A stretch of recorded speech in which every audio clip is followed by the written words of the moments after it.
Assalamualaikum warahmatullahi wabarakatuh. Perkenalkan, kami dari kelompok 6, Akuntansi Keuangan Menengah 1, dengan anggota kelompok. Yang pertama ada Fahru Rozi dengan NIM 2020-12-11-030. Yang kedua ada Dewi Ratnasari dengan NIM 2020-12-11-031. Dan yang terakhir Marcella Kusumani Tias dengan NIM 2020-12-11-032. Tujuan pembelajaran ini setelah mempelajari bab ini, Anda diharapkan dapat 1. Menjelaskan klasifikasi persediaan dan sistem persediaan yang berbeda. Yang kedua, identifikasi barang dan biaya yang termasuk dalam persediaan. Yang ketiga, bandingkan asumsi arus biaya yang digunakan untuk memperhitungkan persediaan. Dan yang keempat, menentukan pengaruh kesalahan persediaan terhadap laporan keuangan. Review bab 8, seperti yang ditunjukkan oleh cerita pembuka berikut, masalah yang terkait dengan akuntansi dan pelaporan untuk inventaris adalah kompleks. Pengakuan dan pengukuran persediaan yang tidak tepat menyebabkan salah saji ukuran utama kinerja keuangan. Isi dan organisasi bab ini adalah sebagai berikut. Valuation of inventories, a cost basis approach. Ada inventory issues yang berisi tentang klasifikasi, ada inventory, ada cost flow, ada inventory control, ada determining cost of goods sold. Yang kedua, goods and cost included in inventory. Ada goods included in inventory, lalu ada in cost included in inventory. Terus lalu yang ketiga ada which cost flow assumption to adopt, dan yang terakhir effect of inventory error. Seharusnya mudah, tetapi tidak. Akuntansi untuk persediaan harus langsung. Anda cukup menentukan biaya persediaan dan meneruskan jumlah ini sampai barang terjual. Sayangnya, iblis ada dalam detailnya. Pertanyaan tentang apakah biaya harus diinventarisasi atau dibebankan terkadang sulit dijawab. Dan dalam beberapa kasus bahkan sulit untuk menentukan apakah persediaan benar-benar terjual. Berikut ini adalah beberapa situasi yang mungkin menguji pengetahuan akuntansi Anda. Yang pertama, masalah inventory. Jelaskan klasifikasi persediaan dan persediaan yang berbeda. Klasifikasi persediaan adalah item aset yang dimiliki perusahaan untuk dijual dalam kegiatan bisnis biasa, atau barang yang akan digunakan atau dikonsumsi dalam produksi barang yang akan dijual. Deskripsi dan pengukuran persediaan memerlukan perhatian yang cermat. Investasi dalam persediaan seringkali merupakan aset lancar terbesar dari bisnis perdagangan, retail, dan manufaktur. Ini ada contohnya, ada merchandising company sama manufacturing company. Arus biaya perusahaan. Perusahaan yang menjual atau memproduksi barang melaporkan persediaan dan harga pokok penjualan pada setiap akhir periode akuntansi. Alur biaya bagi sebuah perusahaan adalah sebagai berikut. Persediaan awal ditambah harga pokok pembelian adalah harga pokok barang tersedia untuk dijual. Saat barang dijual, mereka dibebankan ke harga pokok penjualan. Barang-barang yang tidak terjual pada akhir periode akuntansi merupakan persediaan akhir. Sistem abadi, sistem inventaris perpetual terus melacak perubahan dalam akun inventaris. Artinya, perusahaan mencatat semua pembelian dan penjualan barang secara langsung di akun persediaan saat terjadi. Fitur akuntansi dari sistem persediaan perpetual adalah sebagai berikut. Yang pertama, pembelian barang dagangan untuk dijual kembali atau bahan baku untuk produksi didebit ke perusahaan, bukan ke pembelian. Yang kedua, freight in didebit ke inventory, bukan purchase. Return dan potongan pembelian serta diskon pembelian dikreditkan ke persediaan, bukan ke akun terpisah. Yang ketiga, harga pokok penjualan dicatat pada saat setiap penjualan dengan mendebit harga pokok penjualan dan mengkredit persediaan. Yang keempat, buku besar membantu dari pencatatan persediaan individual dipelihara sebagai ukuran pengendalian. Catatan anak perusahaan menunjukkan kuantitas dan biaya setiap jenis persediaan yang ada. Sistem persediaan perpetual menyediakan catatan saldo yang berkelanjutan baik dalam akun persediaan maupun akun harga pokok penjualan. Sistem periodik. Di bawah sistem persediaan periodik, perusahaan menentukan jumlah persediaan di tangan hanya secara berkala, seperti namanya. Ini mencatat semua akuisisi persediaan selama periode akuntansi dengan mendebit akun pembelian. Semua perusahaan kemudian menambahkan total dalam akun pembelian pada akhir periode akuntansi ke biaya persediaan di tangan pada awal periode. Jumlah ini menentukan total biaya barang yang tersedia untuk dijual selama periode tersebut. Untuk menghitung harga pokok penjualan, perusahaan kemudian mengurangi persediaan akhir dari harga pokok barang yang tersedia untuk dijual. Perhatikan bahwa di bawah sistem persediaan periodik, harga pokok penjualan adalah jumlah sisa yang bergantung pada penghitungan fisik persediaan akhir. Proses ini disebut sebagai mengambil inventaris fisik. Perusahaan yang menggunakan sistem periodik melakukan inventarisasi fisik minimal setahun sekali. Membandingkan sistem perpetual dan periodik. Untuk mengilustrasi perbedaan antara sistem perpetual dan sistem periodik, asumsikan bahwa perusahaan Fashmere memiliki transaksi sebagai berikut selama tahun berjalan. Fashmere mencatat transaksi ini selama tahun berjalan seperti yang ditunjukkan pada ilustrasi. Beginning inventory 100 units, sebesar 6, hasilnya 600. Purchase 900, at 6 sama dengan 5.400, sales 600 dikali 12 7.200, sales lalu ada ending inventory 400 pada $6 sama dengan 2.400.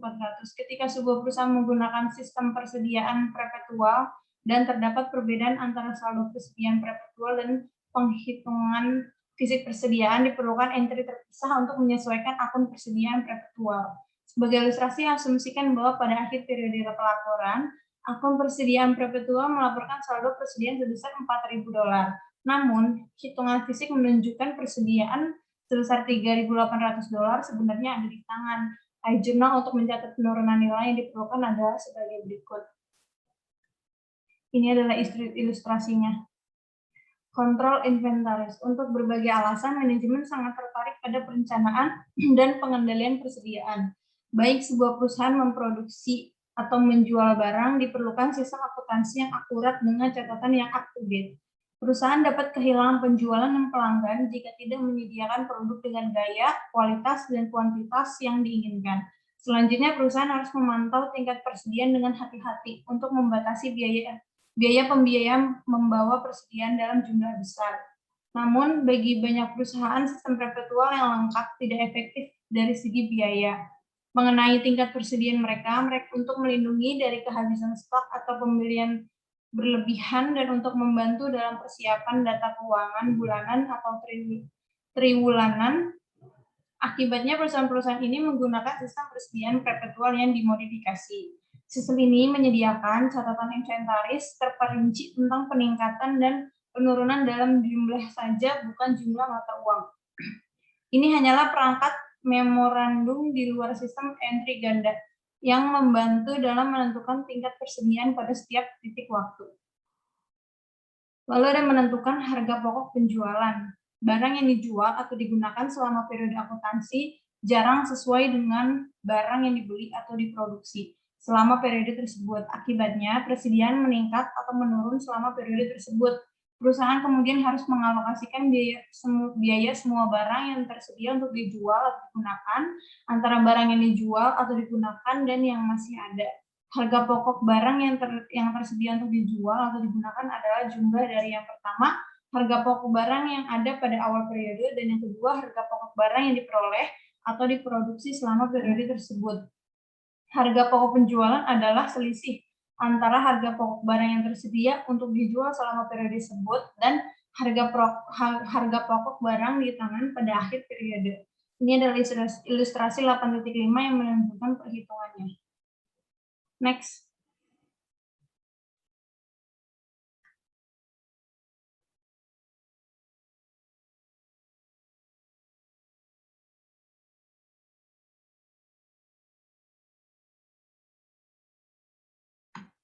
Barang dan biaya termasuk dalam persediaan. Mengidentifikasi barang dan biaya yang termasuk dalam persediaan. Barang termasuk dalam persediaan. Sebuah perusahaan mengakui persediaan dan utang usaha pada saat mengendalikan aset. Misalnya, ketika Lee Ltd membeli jam tangan Apple untuk dijual kembali, Lee mencatat jam tangan ini sebagai persediaan pada saat kendali diserahkan kepada Lee. Oleh karena itu, pengendalian merupakan faktor kunci dalam menentukan kapan pembelian dan penjualan suatu produk diakui.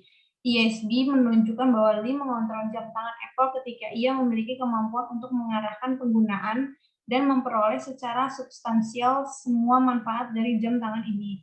Kontrol juga mencakup kemampuan Lee untuk mencegah perusahaan lain mengarahkan penggunaan atau menerima manfaat dari jam tangan ini. Salah satu indikator ini, peralihan hak, sering digunakan untuk menentukan kontrol karena hak dan kewajiban ditetapkan secara hukum. Misalnya, ketika Lee membeli jam tangan Apple, hak legal menjadi milik Lee sampai jam tangan tersebut dijual kepada pelanggan. Namun dalam beberapa kasus terbatas, indikator lain harus dipertimbangkan karena hak legal dan jalur kontrol tidak cocok. Barang dalam perjalanan, akuntansi untuk barang-barang yang dikirim ini tergantung pada siapa yang mengendalikan barang dagangan. Dalam situasi ini, perusahaan umumnya menentukan kontrol berdasarkan siapa yang memiliki hak legal atas barang dengan menerapkan aturan passage of title. Jika pemasok mengirimkan barang ke LG FOB titik pengiriman, hak milik berpindah ke LG ketika pemasok mengirimkan barang ke pengangkut umum yang bertindak sebagai agen untuk LG. Jika pemasok mengirim barang FOB tujuan, hak milik berpindah ke LG hanya ketika menerima barang dari pengangkut umum. Titik pengiriman dan tujuan seringkali ditentukan oleh lokasi tertentu. Ketika Pemda mendapatkan hak legal atas barang, Pemda harus mencatatnya sebagai pembelian dalam periode fiskal tersebut dengan asumsi sistem persediaan periodik. Dengan demikian, barang dikirim ke LG FOB titik pengiriman. Tetapi dalam perjalanan pada akhir periode milik LG, ini harus menunjukkan pembelian dalam catatannya karena hak legal atas barang-barang ini diberikan kepada LG pada saat pengiriman barang. Mengabaikan pembelian tersebut mengakibatkan persediaan dan hutang usaha yang lebih rendah dalam laporan posisi keuangan dan mengurangi pembelian dan persediaan akhir dalam laporan laba rugi. Barang konsinyasi. Perusahaan memasarkan produk tertentu melalui konsinyasi. Di bawah pengaturan ini, sebuah perusahaan seperti Williams Art Gallery atau pengirim mengirimkan berbagai barang seni ke Sotheby's Holdings atau penerima barang yang bertindak sebagai agen William dalam menjual barang konsinyasi. Sotheby's setuju untuk menerima barang tanpa kewajiban apapun kecuali untuk berhati-hati dan memberikan perlindungan yang wajar dari kehilangan atau kerusakan, sehingga Sotheby's menjual barangnya kepada pihak ketiga. Ketika Sotheby's menjual barang, ia mengirimkan pendapatan dikurangi komisi penjualan dan biaya yang dikeluarkan untuk menyelesaikan penjualan kepada Williams. Barang di luar konsinyasi tetap menjadi milik pengirim atau Williams dalam contoh di atas. Meskipun Sotheby's memiliki kepemilikan fisik atas barang tersebut, ia tidak memiliki kendali karena hak legal dan risiko serta manfaat kepemilikan tetap berada pada Williams. Williams dengan demikian memasukkan barang-barang dalam persediaannya pada harga pembelian atau biaya produksi. Kadang-kadang hanya untuk jumlah yang signifikan, pengirim menunjukkan persediaan pada konsinyasi sebagai item terpisah. Kadang-kadang pengirim melaporkan persediaan pada konsinyasi dalam catatan atas pelaporan keuangan. Misalnya, Eagle Clothes Inc. melaporkan hal berikut terkait dengan barang konsinyasi. Persediaan terdiri dari barang jadi yang dikirim secara konsinyasi ke pelanggan anak perusahaan April Marcus Inc. Penerima barang tidak membuat entry ke akun persediaan untuk barang yang diterima. Ingat, barang-barang ini tetap menjadi milik pengirim sampai dijual. Bahkan penerima barang harus sangat berhati-hati untuk tidak memasukkan barang konsinyasi sebagai bagian dari persediaan. Perjanjian penjualan khusus, seperti yang telah kami tunjukkan sebelumnya. Pengalihan hak kepemilikan adalah pedoman umum yang digunakan untuk menentukan apakah suatu perusahaan harus memasukkan suatu barang ke dalam persediaan. Sayangnya pengalihan hak legal dan substansi yang mendasari transaksi terkadang tidak cocok. Misalnya, hak kepemilikan yang sah mungkin telah diberikan kepada pembeli, tetapi penjual barang tetap memegang kendali atas persediaan. Dua situasi penjualan khusus diilustrasikan di sini untuk menunjukkan jenis masalah yang dihadapi perusahaan dalam praktik. Yang pertama, penjualan dengan perjanjian pembelian kembali. Yang kedua, penjualan dengan tingkat pengembalian yang tinggi.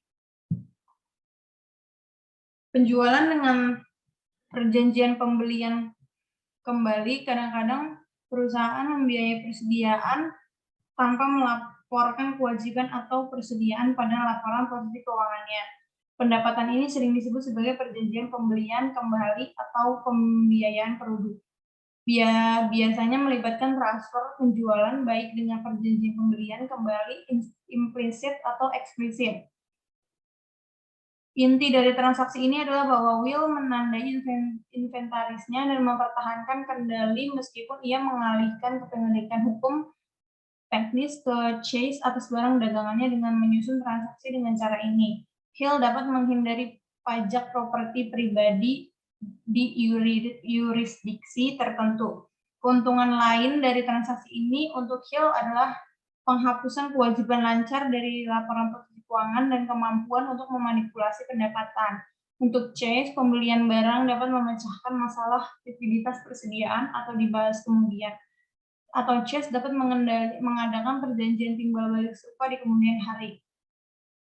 Pengaturan ini sering digambarkan dalam praktik sebagai transaksi parkir. Dalam situasi ini, Hill hanya memarkir inventaris pada laporan posisi keuangan Chase untuk waktu yang singkat. Nah, umumnya ketika ada perjanjian pembelian kembali, Hill harus melaporkan inventaris dan kewajiban terkait dalam pembukuannya. Alasannya karena Hill telah mempertahankan kendali atas aset tersebut, yaitu Hill masih memiliki aset tersebut.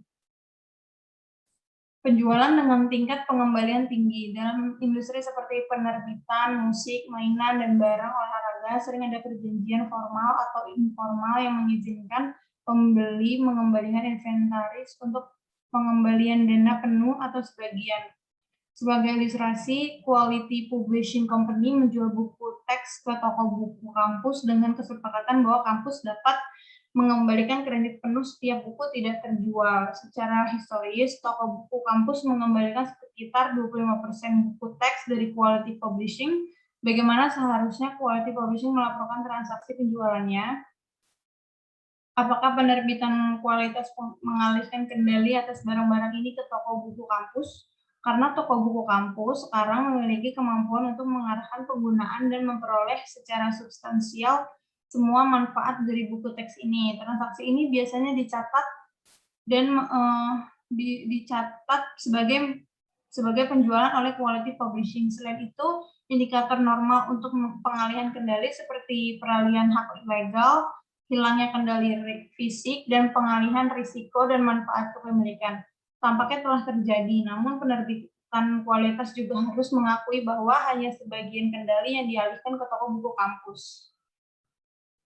Penerbitan berkualitas melakukan hal sebagai berikut. Yang pertama, catat pendapatan penjualan pada jumlah yang diharapkan akan diterima dari transaksi. Transaksi ini melibatkan pertimbangan variabel dan oleh karena itu harga transaksi disesuaikan untuk mengakui bahwa sebagian dari buku teks ini akan dikembalikan. Yang kedua, buat perkiraan akun pengembalian persediaan untuk mengetahui bahwa beberapa buku teksnya akan dikembalikan. Alasan pencatatan perkiraan persediaan adalah bahwa kendali atas sejumlah besar buku pelajaran belum diserahkan ke toko buku kampus. Dengan kata lain, kontrol memang berpindah dari penjual ke pembeli untuk sebagian besar buku teks, tetapi tidak semuanya.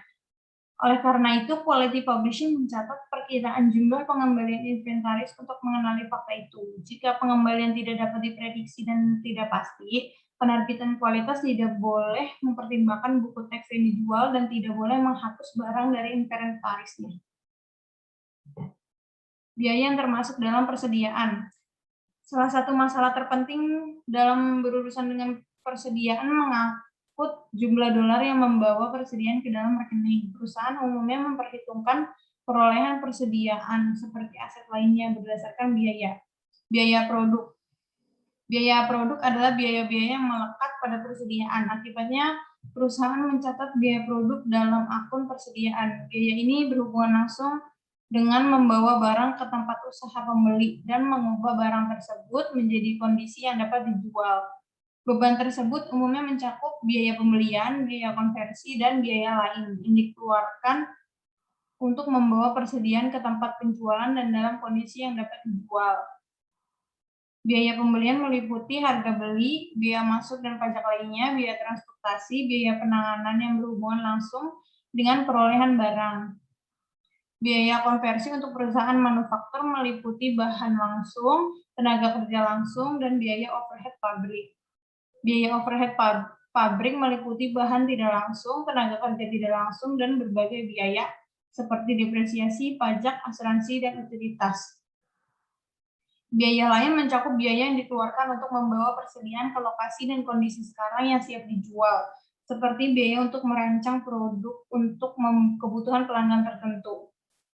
Tampaknya tepat juga untuk mengalokasikan kepersediaan bagian dari setiap biaya pembelian atau pengeluaran departemen pembelian, biaya penyimpanan, dan biaya lain yang timbul dalam penyimpanan atau penanganan barang sebelum dijual.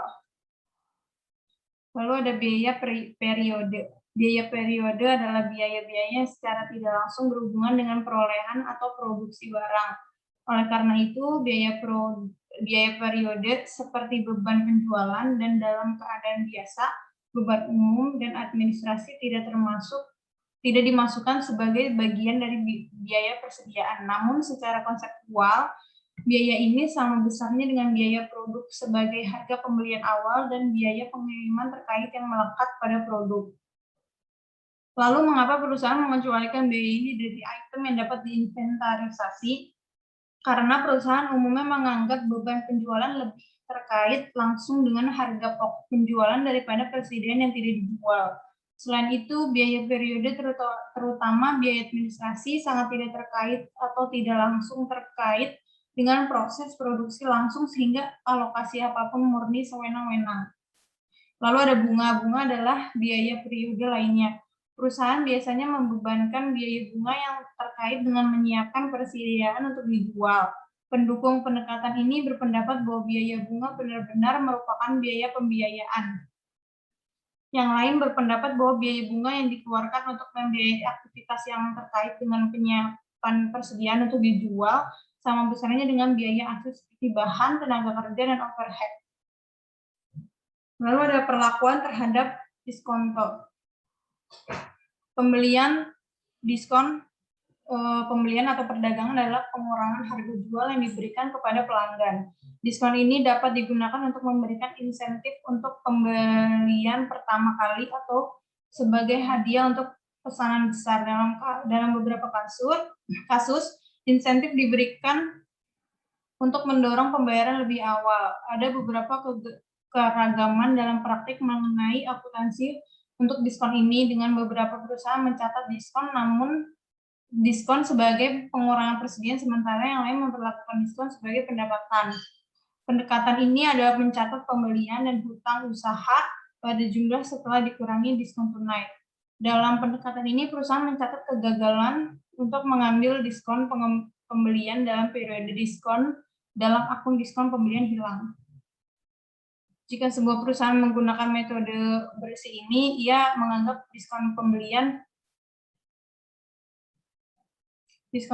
yang hilang sebagai beban keuangan dan melaporkannya di lain-lain pendapatan dan beban. Dari laporan laba rugi, perawatan ini dianggap lebih baik karena dua alasan. Yang pertama, ini memberikan pelaporan yang benar tentang biaya aset dan kewajiban terkait, dan yang kedua dapat mengukur efisiensi manajemen dengan meminta manajemen bertanggung jawab atas diskon yang tidak diambil.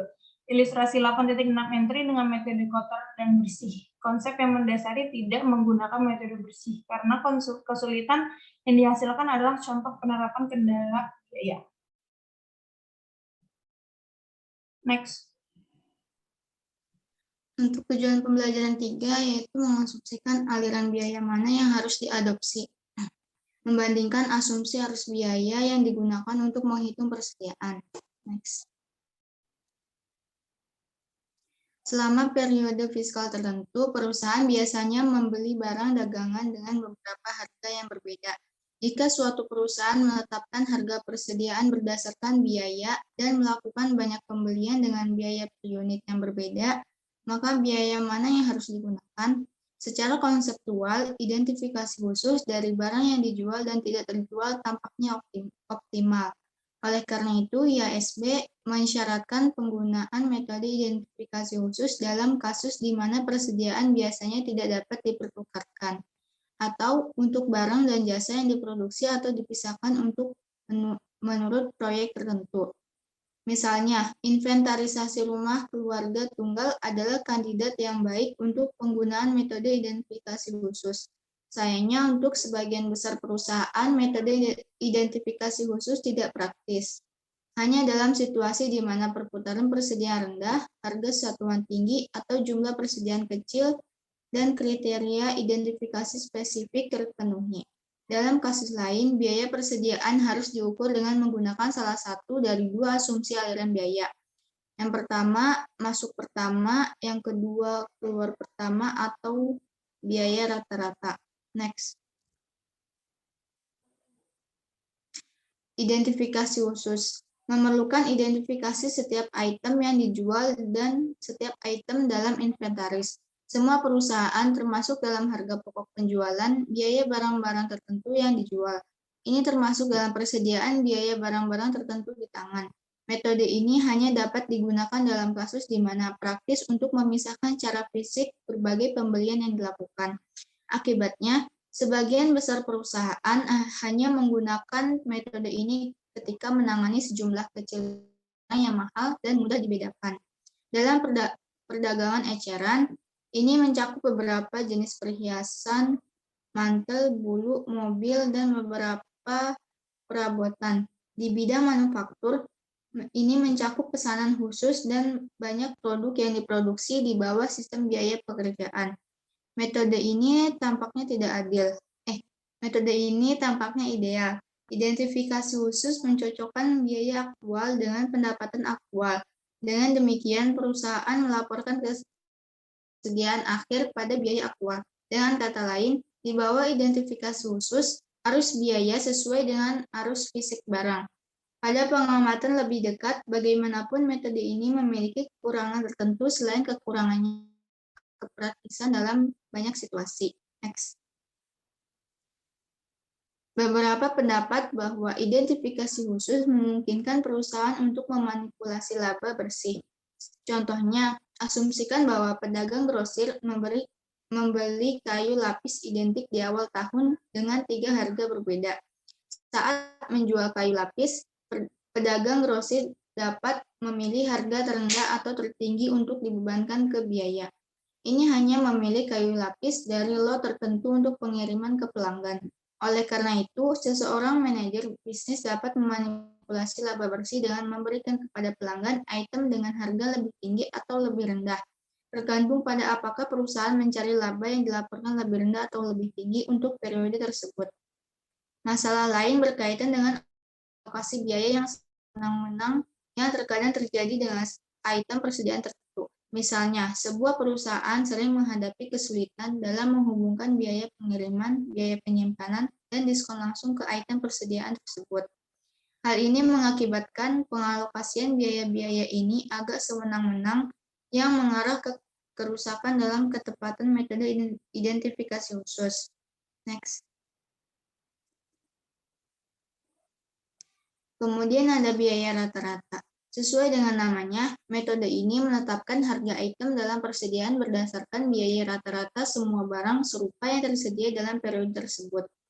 Untuk mengilustrasikannya, penggunaan metode persediaan periodik atau jumlah persediaan yang dihitung pada akhir periode, Karl Marx menghitung persediaan akhir dan harga pokok penjualan menggunakan metode rata-rata.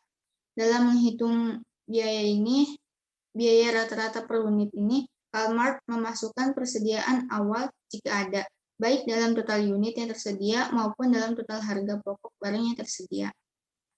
Karl Marx menghitung biaya unit rata-rata setiap kali melakukan pembelian. Misalnya pada tanggal 15 Maret, membeli 6.000 unit seharga 26.400 euro. Karl Marx memiliki 8.000 unit seharga 34.400 euro, yaitu dari 8.000 ditambah 2.600. Biaya unit rata-rata menjadi 34.400 dibagi 8.000, yaitu sebesar 4,30 euro. Karl Marx menggunakan biaya unit ini dalam menghitung biaya penarikan sampai melakukan pembelian lagi. Pada saat itu, Karl Marx menghitung biaya unit rata-rata baru. Dengan demikian, perusahaan menunjukkan biaya 4.000 unit yang ditarik pada 19 Maret sebesar 4,30 euro dengan total harga pokok penjualan 17.200. Untuk tanggal 30 Maret setelah pembelian 2.000 unit seharga 9.500, Almart menentukan biaya unit baru sebesar 4,45. Untuk persediaan akhir sebesar 26.700. Perusahaan sering menggunakan metode biaya rata-rata untuk alasan praktis daripada konseptual. Metode-metode ini sederhana untuk diterapkan dan objektif. Mereka tidak tunduk pada manipulasi pendapatan seperti beberapa metode penerapan harga inventaris lainnya. Selain itu, para pendukung metode biaya rata-rata beralasan bahwa mengukur aliran fisik persediaan tertentu seringkali tidak memungkinkan dilakukan. Karena itu, lebih baik untuk membebankan biaya pada item berdasarkan harga rata-rata. Argumen ini sangat persuasif ketika berhadapan dengan item inventaris serupa. Next. Kemudian ada FIFO atau masuk pertama keluar pertama. Metode masuk pertama keluar pertama mengasumsikan bahwa perusahaan menggunakan barang dalam urutan pembeliannya.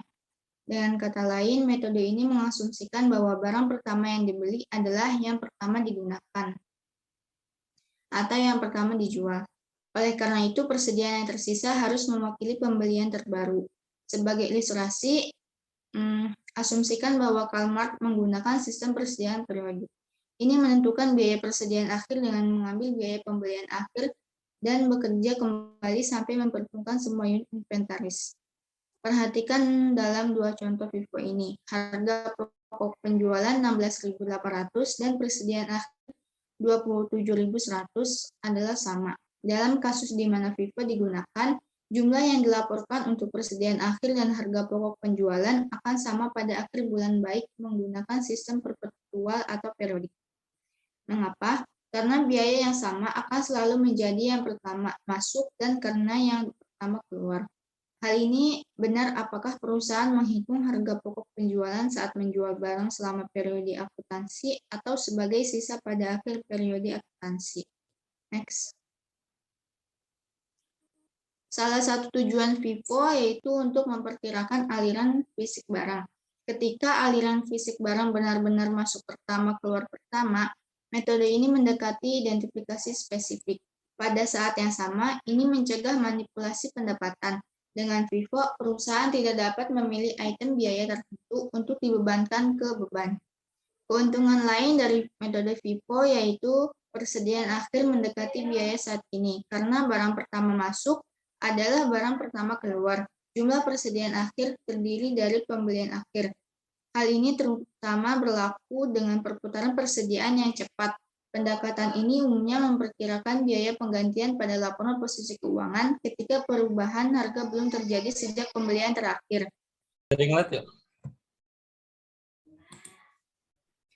Namun untuk metode FIFO gagal untuk mencocokkan biaya saat ini dengan pendapatan saat ini pada laporan laba rugi. Sebuah perusahaan membedakan biaya tertua terhadap pendapatan yang lebih santai ini mungkin mendistorsi laba kotor dan laba bersih. Perusahaan sering menggabungkan metode persediaan, misalnya Nestle menggunakan FIFO untuk persediaan bahan bakunya dan menetapkan harga sisanya menggunakan biaya rata-rata. Untuk perputaran persediaan yang tinggi di lini produk tertentu, perusahaan tidak dapat membenarkan pencatatan dan pengeluaran tambahan di FIFO. Dalam kasus seperti itu, perusahaan sering menggunakan biaya rata-rata karena mudah dihitung. Meskipun perubahan dapat menggunakan berbagai metode persediaan untuk membantu perhitungan laba yang bersih yang akurat, setelah memilih metode penetapan harga, perusahaan harus menerapkannya secara konsisten setelahnya. Jika kondisi menunjukkan bahwa metode penetapan harga persediaan yang digunakan tidak sesuai, maka perusahaan harus secara serius mempertimbangkan semua kemungkinan lain sebelum memilih metode lain. Ini harus dengan jelas menjelaskan setiap perubahan dan mengungkapkan pengaruhnya dalam laporan keuangan. Next.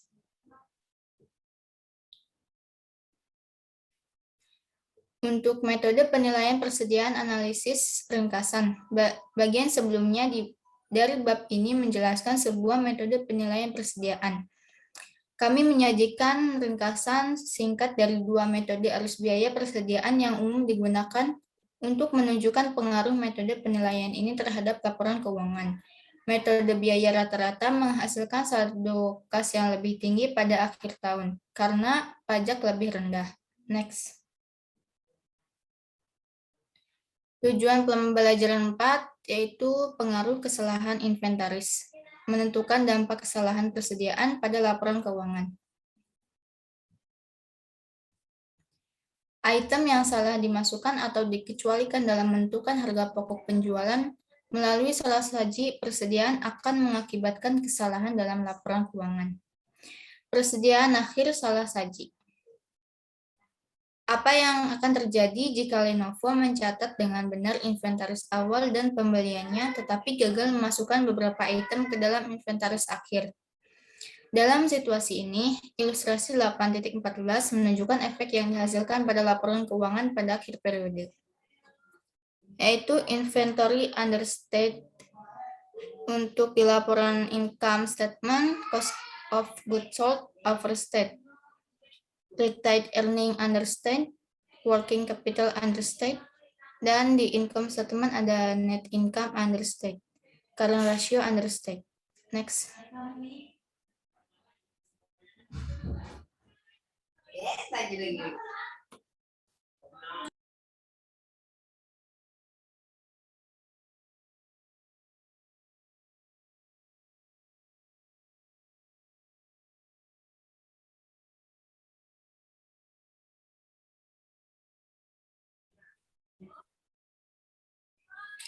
Jika persediaan akhir dikecilkan, modal kerja dan rasio lancar dikecilkan. Jika harga pokok penjualan dilebih-lebihkan, maka laba bersih dikecilkan. Untuk mengilustrasikan pengaruhnya terhadap laba bersih selama periode 2 tahun, yaitu 2022 sampai 2023, diasumsikan bahwa Ye-Chen mengecilkan persediaan akhirnya sebesar 10.000. Dalam tahun 2022, semua item lainnya dinyatakan dengan benar.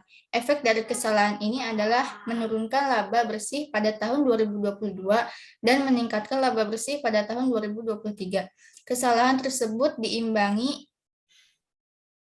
atau offset pada tahun 2023 karena persediaan awal terlalu rendah dan laba bersih terlalu besar.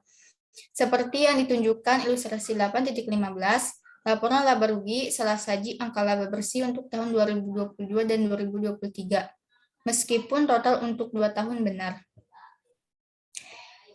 Sebagai berikut untuk ilustrasinya. Jika Ye-Chen melebih-lebihkan persediaan akhir pada tahun 2022, efek sebaliknya terjadi. Persediaan modal kerja, rasio lancar, dan laba bersih dilebih-lebihkan dan harga pokok penjualan dikecilkan. Namun kesalahan pada laba bersih akan diimbangi pada tahun 2023. Tetapi laporan laba rugi salah menyatakan angka laba bersih kedua tahun tersebut. Next. Pembelian dan persediaan salah saji. Misalkan Bishop Company tidak mencatat sebagai pembelian barang-barang tertentu yang dimilikinya dan tidak menghitungnya dalam persediaan akhir. Ilustrasi 8.16 menunjukkan pengaruhnya terhadap laporan keuangan dengan asumsi adalah pembelian secara kredit. Ilustrasinya inventory yang ada di laporan posisi keuangan understate, di laporan laba rugi purchase understate, retained earning no effect, cost of goods sold no effect, account payable no understate, net income no effect, working capital no effect, inventory endingnya understate, current ratio overstate. Kelalaian barang dari pembelian dan persediaan mengakibatkan kurang saja persediaan dan utang usaha dalam laporan posisi keuangan. Itu juga menghasilkan pernyataan pembelian dan persediaan akhir yang lebih rendah dalam laporan laba rugi. Namun penghilangan barang tersebut tidak mempengaruhi laba bersih untuk periode tersebut. Mengapa tidak? Karena Bishop mengecilkan jumlah pembelian dan persediaan akhir dengan jumlah yang sama. Kesalahan tersebut diimbangi dengan harga pokok penjualan. Total modal kerja tidak berubah, tetapi rasio lancar dilebih-lebihkan karena penghilangan jumlah yang sama dari persediaan dan hutang usaha. Next.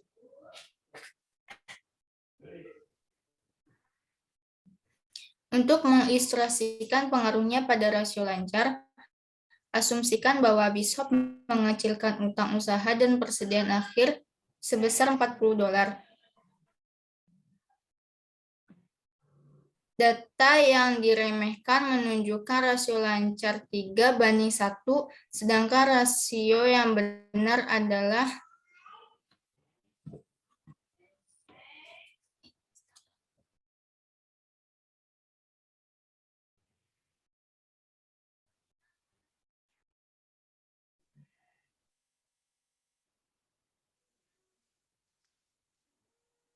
berikut adalah ilustrasi 8-17 untuk pengaruh pembelian dan kesalahan persediaan akhir.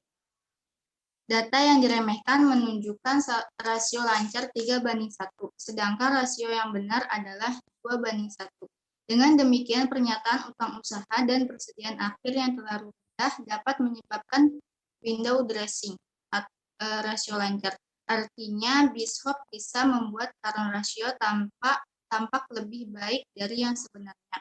Jika Bishop melebih-lebihkan pembelian secara kredit dan pembelian akhir, maka pengaruhnya terhadap laporan posisi keuangan justru sebaliknya. Laporan keuangan melebih-lebihkan persediaan dan utang usaha dan mengecilkan rasio satu. Penyajian lebih tidak mempengaruhi harga pokok penjualan dan laba bersih karena kesalahan saling mengimbangi. Demikian pula modal kerja tidak terpengaruh. Kami tidak dapat terlalu menekankan pentingnya pengukuran persediaan yang tepat dalam menyajikan laporan keuangan yang akurat.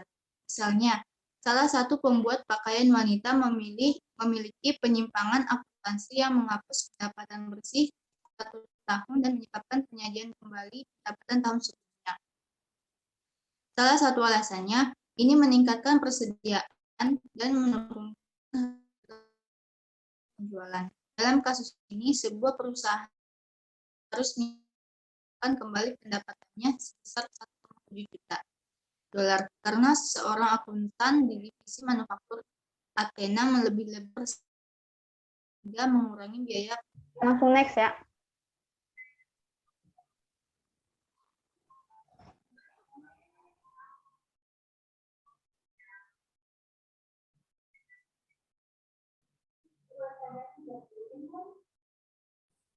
Tujuan pembelajaran 5, yaitu asumsi biaya aliran LIFO. Yaitu di sini kita akan menjelaskan asumsi aliran biaya LIFO. Next. Last in, first out atau LIFO. Apa sih itu?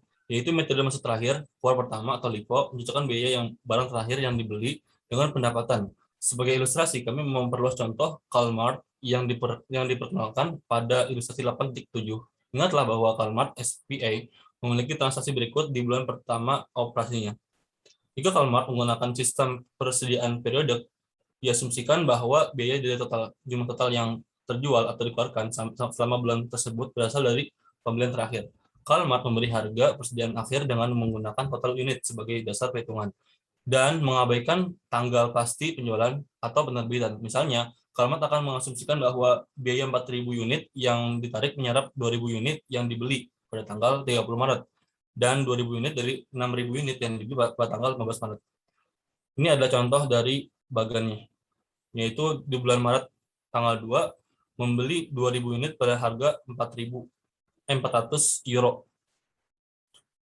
Tanggal 15 Maret yaitu membeli 6.000 unit pada harga 4,40 euro. Bulan Maret itu menjual 4.000 unit dan pada tanggal 30 Maret itu membeli 2.000 unit pada harga 4,75 euro. Next.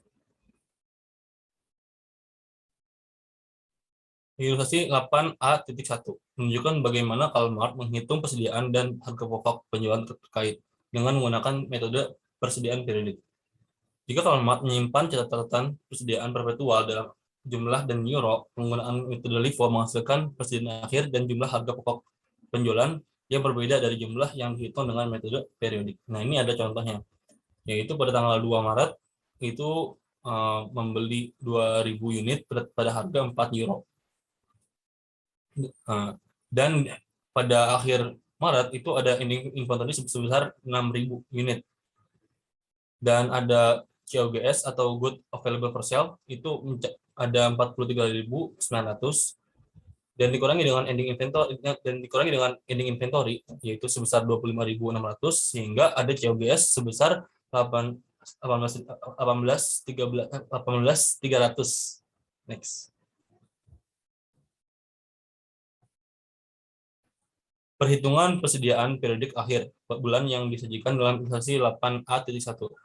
Persediaan 25.600 euro dan harga pokok penjualan 18.300 menunjukkan jumlah yang berbeda dari perhitungan persediaan perpetual, yaitu persediaan 26.300 dan harga pokok penjualan sebesar 17.600 euro. Ini adalah contoh dari bagannya. Sistem periodik atau dengan persediaan akhir ditentukan oleh penghitungan fisik pada akhir bulan cocok dengan total penarikan untuk bulan dengan total pembelian bulan tersebut dengan menerapkan metode masuk terakhir keluar pertama atau LIFO. Sebaliknya, sistem perpetual mencocokkan setiap penarikan dengan pembelian segera sebelumnya. Akibatnya, perhitungan periodik mengasumsikan bahwa Kalmart memasukkan biaya barang yang dibeli pada tanggal 30 Maret dalam penjualan atau penerbitan pada tanggal 19 Maret. Next. Metode penilaian persediaan atau analisis ringkasan. Dengan tambahan contoh LIFO atau last in first out, kita dapat meninjau kembali ringkasan analisis yang disajikan dalam bab ini, yaitu yang didasarkan pada data berikut. Ingat bahwa contoh ini mengasumsikan prosedur persediaan periodik. Nah, di sini kita akan melihat ada contoh dari sistem LIFO, yaitu ada pertama beginning balance, cash balance sebesar 7.000 euro, terus ada beginning return earnings sebesar 10.000, dan beginning inventory sebesar 4.000 unit pada harga 3 euro, yaitu yang dikali totalnya menjadi 12.000. Dan juga kita ada purchase atau membeli barang sebesar 6.000 unit pada harga 4 euro, sehingga totalnya menjadi 24.000, dan melakukan penjualan sebanyak 5.000 unit pada harga 12.000 euro. Sehingga totalnya menjadi 6.000. Dan ada operating expense sebesar 10.000. Sehingga income tax rate sebesar 40%. Next. Nah, di sini kita ada compare. Ini adalah contoh dari metode LIFO. Yang bagian sebelah kiri yaitu perhatikan bahwa laba kotor dan laba bersih terendah di bawah LIFO, tertinggi di bawah FIFO, dan di suatu tempat di tengah di bawah biaya rata-rata. Nah, dan sampingnya juga ada LIFO menghasilkan saldo kas tertinggi pada akhir tahun karena pajak lebih rendah. Contoh ini mengasumsikan bahwa harga sedang naik, hasil sebaliknya jadi jika harga turun. Nah, ini contoh dari metode LIFO dan FIFO dan average cost perbandingannya. Next. Nah, sekarang kita akan lanjut ke soal dan jawaban. Yang pertama adalah soal E7.6, LO2, mencatat transaksi penjualan. Di bawah ini adalah informasi dari Lopez Computers, yaitu pada tanggal 1 Juli menjual 30.000 ringgit komputer ke Small World Company dengan persyaratan 15/3 N/60. Lopez menggunakan metode kotor untuk diskon tunai. Dan tanggal 10 Juli, Lopez menerima pembayaran dari Small World untuk jumlah penuh dari transaksi bulan Juli. Tanggal 17 Juli, dijual 250.000 komputer dan peripheral ke The Harness Store dengan persyaratan 2/10 N/30. Tanggal 30 Juli, toko Hernandez membayar Lopez untuk pembeliannya pada tanggal 17 Juli. Nah, instruksinya, siapkan entry jurnal yang diperlukan untuk Lopez komputer. Nah, ini jawabannya. Jawabannya, yaitu pada tanggal 1 Juli, yaitu diterima akun receivable pada sales revenue sebesar 30.000. Tanggal 10 Juli, yaitu ada cash sebesar 29.100 dan juga ada sales diskon, yaitu 30.000 dikali 3% karena 3/10, yaitu jadi 900 pada akun receivable sebesar 30.000. Pada tanggal 17 Juli, yaitu saat menjual lagi, maka akan diakui akun receivable sebesar 250.000 pada sales revenue sebesar 250.000. Dan tanggal 30 Juli, yaitu dibayar atas pembelian, diterima cash sebesar 250.000 pada akun receivable sebesar 250.000. Next. Berikutnya ada soal kedua, yaitu E7.14 L4. Pada tanggal 31 Desember 2022, Harley Company melakukan jasa konsultasi lingkungan untuk Cascade Company. Cascade kekurangan uang tunai dan Harley Company setuju untuk menerima 300.000 tanpa bunga wesel jatuh tempo pada tanggal 31 Desember 2024 sebagai pelunasan. Cascade agak berisiko kredit dan biasanya meminjam dana pada tingkat 10%. Harley jauh lebih layak kredit dan memiliki berbagai jalur kredit sebesar 6%. Instruksi A. Buatlah jurnal ayat untuk mencatat transaksi 30 Desember 2022 untuk harley.co. Yang B. Dengan asumsi akhir tahun fiskal Harley Company adalah 30 Desember, buatlah ayat jurnal untuk tanggal 30 Desember 2023. Yang terakhir, dengan asumsi akhir tahun fiskal Harley Company adalah 31 Desember, buatlah ayat jurnal untuk 31 Desember 2024. Inilah jawabannya. Yang A, yaitu diterima not achievable pada akun pada diskon dan sales revenue sebesar 300.000 untuk not achievable dan 52.065 untuk diskon dan 247.935 untuk sales revenue. Nah, itu juga ada present values, yaitu dapat dari 300.000 dikali 10%-nya. Maka didapat angka 247.935. Yang B, diterima yaitu diskon on not achievable sebesar 24.794 didapat dari 0,1 dikali 247.935. Nah, pada interest revenue sebesar 24.794. Yang C, diskon on not achievable sebesar 27.271 pada interest revenue. Nah, ini dapat dari 52065 Pak dikurangi dengan 24.794, yaitu sebagai working note. Lalu ada cash pada not achievable sebesar 300.000. Next. E7.22 PT cash. Nah, sini ada soalnya dan kita diberi instruksi untuk buatlah ayat jurnal untuk mencatat transaksi yang berhubungan dengan kas kecil untuk bulan April. Inilah jawabannya. Yang pertama, tanggal 1 April, yaitu ada PT cash atau kas kecil pada cash sebesar $200.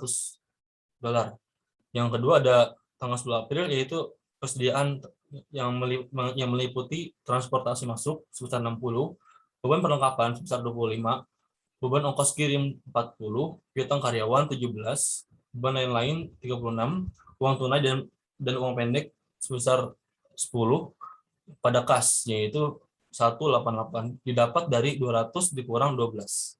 Nah, tanggal 20 April yaitu ada kas kecil sebesar 100 dan pada kas sebesar 100 juga. Next. P7.11 yaitu di sini ada Sunbrook Mining membutuhkan uang tunai tambahan untuk bisnisnya. Nah, yang pertama itu pada tanggal 1 Juli 2022 Sunbrook menyerahkan piutang usaha sekitar 400.000 pada Keller Finance Company. Pada tanggal 1 Desember 2022 Sunbrook juga menjual piutang bersih sebesar 300.000 kepada Wunsch Company. Pada tanggal 31 Desember 2022, Sunbrook menerima uang muka sebesar 120.000 dari First Bank dengan meminjamkan 160.000 dari piutangnya. Nah, sini kita ada instruksi, yaitu buatlah schedule yang menunjukkan pengaruh laporan laba rugi untuk tahun yang berakhir pada tanggal 31 Desember 2022 sebagai akibat dari fakta di atas. Next. Yaitu ada jawaban yang pertama itu adalah perhitungan beban yang untuk piutang yang ditugaskan. Nah, sini ada biaya penugasan. Melingkup piutang yang ditetapkan yaitu dapat dari 400.000 dikali 80%. Jadi 320.000. Nah, itu untuk meningkatkan oleh perusahaan keuangan Keller. Sebesar 320.000 dikali 3%, maka didapat jumlah 9.600. Dan juga ada beban bunga sebesar 12.720. dengan total beban didapat menjadi 22.320. Nah, yang kedua ada Sunbird Company, yaitu ada efek laporan laba rugi untuk tahun berakhir 31 Desember 2015.